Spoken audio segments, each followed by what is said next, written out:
In this video, we are going to look at geometric sequences. Here's our first sequence, 6, 12, 24, 48. Let's start by looking at the graph.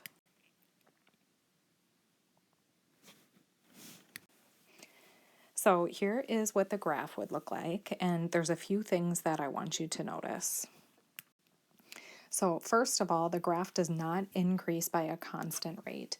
If you look from one dot to the next, you can tell that from the first dot to the second dot is not the same amount as from the second to the third, and it's definitely not a constant between that and the fourth dot. Next thing I want you to notice is that if you connected your dots together, instead of getting a straight line, you would get a curve shape. And then finally, the last thing for you to notice is that this graph is discrete, which means that the dots are not actually connected together. So now let's look at the table and see what we notice about the table. The first thing is that you multiply to get the next term. So for example, you do 6 times 2 to get 12, 12 times 2 to get 24, and 24 times 2 to get 48. And then also you should notice that this table starts at 1. The reason that it starts at 1 is that the 6 that we have here is the first term in our sequence. So 6 is the first term, 12 is the second term, 24 is the third term, and 48 is the fourth term. So again, three main things to notice. The first is that the graph is both curved and it's discrete. The second is that you can make the table by doing multiplication. And then the third is that your sequence starts with 1. It starts with the first term, n equals 1. So now let's see if we can figure out how to write the equation for this. There's a few things that we're going to need to know in order to write the equation. We're going to need to figure out the growth, and we're going to need to figure out term 0. So we talked about the growth when we looked at the table and the graph. This one is growing by multiplying by 2. So our growth is times 2. If we wanted to try to figure out term 0, we're going to have to work backwards. So we know that 6 again was term 1, 12 was term 2. So if we were going to try to work backwards to get from term 1 to term 0, instead of multiplying by 2, if we're going to work backwards, we're going to divide by 2. So 6 divided by 2 would give us 3. Now we're going to try to write the equation. So the format for our equations for these is T of n is equal to a times r to the n. N is going to stand for our term number, like the first term, second term, third term, fourth term. So these are our n values. And then T of n is going to tell you the nth term. So in this example, if I asked you what T of 2 would be, it would be 12. Or if I asked you what T of 3 would be, it would be 24. If I asked you what T of 4 is, it would be 48, because 48 is that fourth term here on the end. So A is going to be equal to our term 0, and then R stands for common ratio. So common ratio is just what are we multiplying by every time? What is the pattern growing by every time in order to generate the pattern?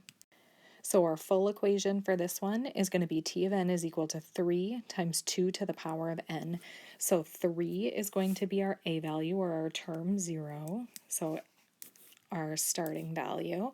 And then our common ratio this time is going to be 2, because that's what we're multiplying by every time.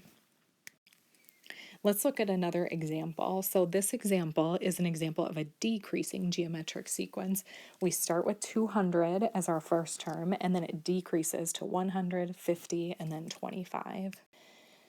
So this time you might notice that we're multiplying by 1/2. Now it can be really tempting to think of this as a division problem. So some people will think about the problem 200, if you divide by 2 you get 100, or if you do 100 and you divide by 2 you get 50. Now the trick with this though is that you have to think about it as a multiplication problem instead of a division problem. So to think about it as a multiplication problem, there's just a very simple trick. Whatever number you're dividing by, you're going to make it into a fraction, and that's going to be your denominator. So if you are dividing by 2, that's the same thing as multiplying by 1/2. Let's say that you are doing a problem that's dividing by 3. That would be the same thing as multiplying by 1/3. Or if you were doing a problem where, say, you were dividing by 7, that would be the same thing as multiplying by 1/7.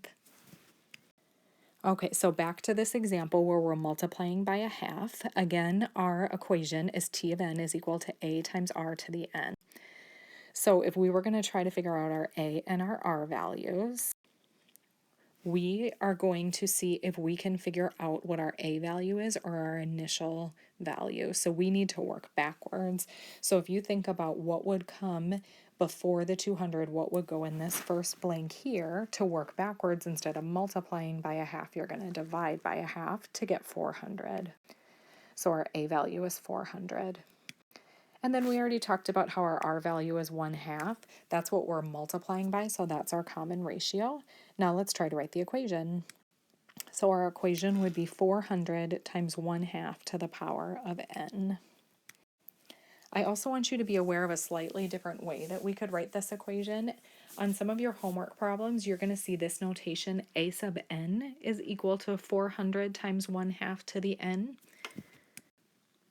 So if we were going to just compare the way these two different equations are written, t of n equals, or a sub n is equal to 400 times 1/2 to the n, your t of 0 and your a of 0 are going to be the same, t of 1 and a of 1 are going to be the same, and then t of 2 and a of 2 are going to be the same. So our initial value is 400, so t of 0 and a sub 0 are 400. And then our first term was 200, so that's both t of 1 and a sub 1. And then finally, if it asks us for what our second term is, that was 100, so that's both t of 2 and then also a sub 2. So again, the key thing you need to know about geometric sequences is that there's two main numbers for you to figure out. You need to figure out your initial value, or your term 0, and we call that a. And then you also need to try to figure out what your common ratio is, and we refer to that as r. If you can find both term 0 and your common ratio, you should be able to write your equations.